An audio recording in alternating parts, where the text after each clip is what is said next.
जय हिंद दोस्तों। आज 12 जून है और इसी दिन भारत के पूर्व प्रधानमंत्री इंदिरा गांधी को एक सच्चे न्यायाधीश ने अपने आने वाली जिंदगी और अपने परिवार के प्रति किसी भी तरह का विचार किए बिना निष्पक्ष तरीके से एक निर्णय लिया था और सत्ता पर आसीन प्रधानमंत्री को 6 वर्षों के लिए, ध्यान से समझना, 6 वर्षों के लिए चुनावी प्रक्रिया से दूर रहने का और सभी संवैधानिक पद से दूर रहने का एक निर्णय सुनाया था। आज इसी से जुड़ी एक कहानी का हम विश्लेषण कर रहे हैं, तो वीडियो के अंत तक बने रहिए। यदि आपको वीडियो पसंद आता है तो वीडियो को लाइक और शेयर करिए और चैनल को सब्सक्राइब कर लीजिए। तो आज की स्टोरी शुरू करते हैं। The inside story of the emergency में वरिष्ठ पत्रकार कुलदीप नैयर लिखते हैं, हर इंसान की एक कीमत होती है, लेकिन न्यायमूर्ति सिन्हा उनमें से नहीं थे।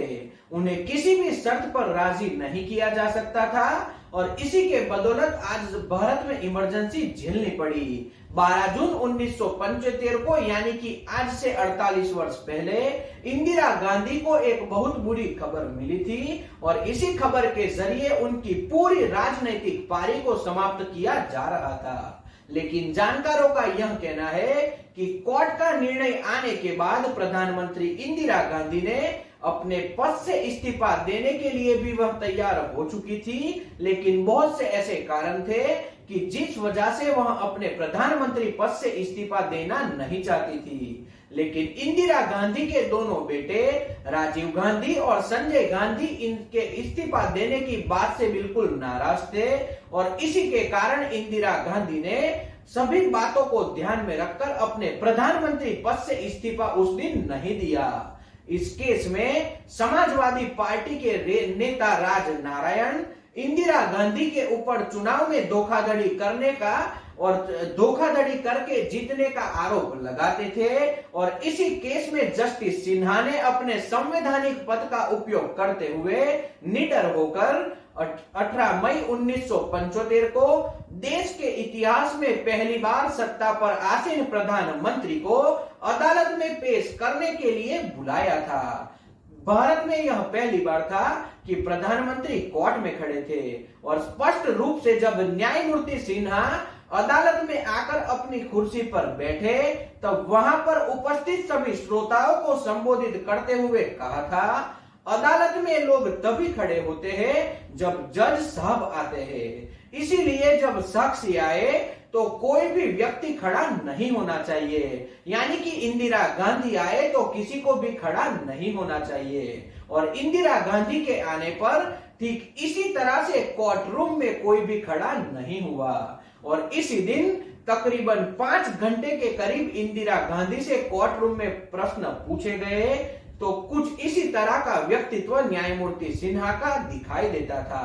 वह निडर न्यायाधीश थे। उत्तर प्रदेश की लोकसभा सीट रायबरेली से 1971 में इंदिरा गांधी चुनाव लड़ी और उनके सामने राज नारायण समाजवादी पार्टी के टिकट पर चुनाव लड़े थे, लेकिन चुनाव में धांधली करके इंदिरा गांधी चुनाव जीत गई और भारत की प्रधानमंत्री भी बन गई। लेकिन समाजवादी पार्टी के उस नेता ने अपनी हार नहीं स्वीकार की क्योंकि चुनाव में धांधली हुई थी और देश के प्रधानमंत्री के खिलाफ कोर्ट में केस दर्ज करवाया, देश के प्रधानमंत्री को गलत साबित करवाया और उन्हें सजा भी दिलवाई। तो इस तरह का व्यक्तित्व समाजवादी पार्टी के नेता का दिखाई देता था। लेकिन न्यायमूर्ति सिन्हा ने जब अपना फैसला सुनाने के लिए 12 जून 1975 का दिन तय किया तब न्यायमूर्ति सिन्हा को धमकाकर उनके न्यायमूर्ति पद से हटने के लिए बताया गया था। यानी कि उन्हें धमकियां मिली थी, लेकिन न्यायमूर्ति सिन्हा किसी से भी नहीं डरे।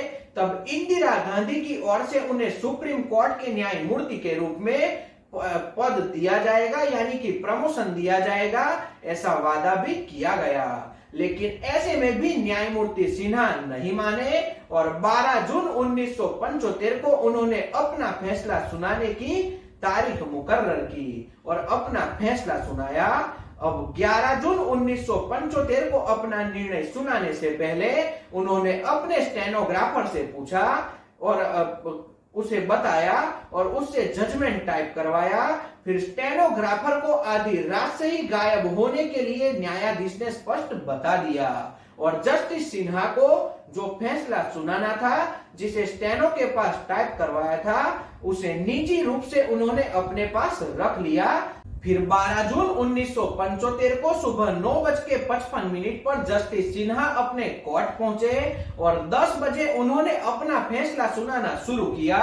जब जस्टिस सिन्हा अपना फैसला सुनाने वाले थे, तब इलाहाबाद हाई कोर्ट का कमरा नंबर 24 खचाखच भरा हुआ था। उनके सामने 258 पन्नों का फैसला सुनाना था, यानी कि इतने लोगों के सामने इस जजमेंट को सुनाना था। लेकिन जस्टिस सिन्हा ने तमाम बाधाओं के बावजूद अपना फैसला सुनाना शुरू किया और सभी लोगों के सामने अपना निर्णय सुनाया। राजनारायण की याचिका उस दिन स्वीकार कर ली गई और इंदिरा गांधी को 6 वर्षों के लिए चुनाव प्रक्रिया से दूर कर दिया गया और सभी संवैधानिक पद से हटने के लिए भी उन्हें बताया गया।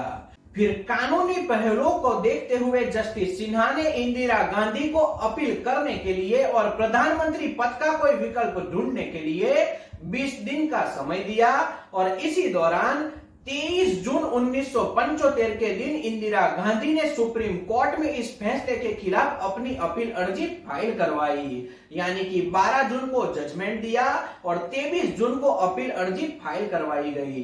लेकिन इंदिरा गांधी और उनके दोनों बेटे राजीव गांधी और संजय गांधी मन में कुछ और उनके चल रहा था और इसी के कारण जो 12 जून 1975 के दिन जस्टिस सिन्हा के द्वारा जजमेंट सुनाया गया था, उसके बावजूद जजमेंट सुनाने के 13वें दिन आधी रात को इंदिरा गांधी ने भारत में आपातकाल की घोषणा कर दी और अपना प्रधानमंत्री पद भी उन्होंने बचा लिया और पूरे देश को अंधेरे में धकेलने का काम उस दिन किया गया। इसके बाद तकरीबन 1 वर्ष तक सभी विरोधियों को बहुत गलत तरीके से प्रताड़ित किया गया, उन्हें पकड़ पकड़ कर जेलों में भेजा गया और अपने संवैधानिक पद का बहुत गलत तरीके से इंदिरा गांधी के द्वारा उस वक्त उपयोग किया गया। ऐसा सभी बुक्स में हमें दिखाई दिया।